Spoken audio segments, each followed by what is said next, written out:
Pemirsa, jangan lupa subscribe YouTube channel Official iNews dan nyalakan loncengnya. Pemirsa, desain Istana Presiden di Ibu Kota baru yang berbentuk burung Garuda viral di media sosial dan menuai pro dan kontra. Meski RUU Ibu Kota Negara baru sudah masuk prolegnas prioritas, proyek pembangunan di Ibu Kota baru dinilai tidak urgent di tengah pandemi COVID-19.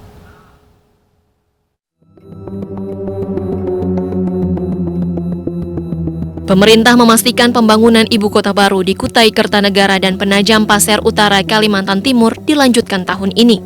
Pemindahan ibu kota akan dimulai dengan soft groundbreaking untuk infrastruktur dasar. Sebelumnya, proyek pemindahan ibu kota tertunda karena pandemi COVID-19. Pemerintah telah mengumpulkan berbagai desain ibu kota baru dengan menggelar sayembara gagasan desain kawasan ibu kota negara pada 2020 lalu.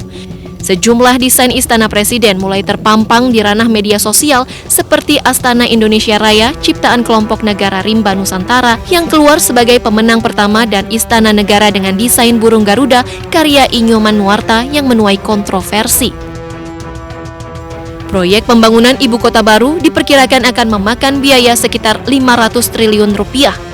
DPR sudah menjadikan RUU Ibu Kota Negara baru sebagai salah satu prioritas program legislasi nasional 2021. Rencana membangun ibu kota baru mendapat kritikan 3 fraksi di DPR, yaitu PAN, Partai Demokrat, dan PKS. Menurut mereka, seharusnya pemerintah fokus pada pemulihan akibat COVID-19. Ya, logikanya ketika tidak ada pandemi kita sudah melihat bahwa ini tidak urgen, apalagi setelah ada pandemi. Dan kita tahu bahwa pandemi ini belum berakhir dan tidak seorang pun bisa memastikan kapan ini berakhir.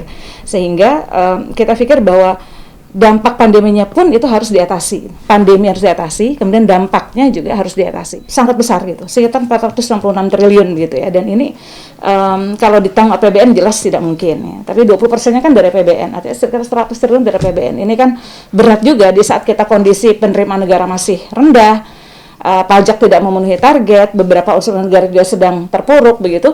Kemudian anggarannya digunakan untuk sesuatu yang menurut kita belumlah saat ini, jangan itu dulu gitu. Namun pemerintah beralasan proyek pembangunan ibu kota negara baru mampu menggerakkan ekonomi, salah satunya karena akan membuka banyak lapangan pekerjaan. Pemerintah mengumumkan sejumlah alasan pemindahan dari masalah ketidakmerataan ekonomi hingga beban lingkungan Pulau Jawa. Tim Liputan iNews melaporkan. Usai jeda masih ada informasi langsung persiapan perayaan Paskah dari Makassar. Kami akan kembali sesaat lagi.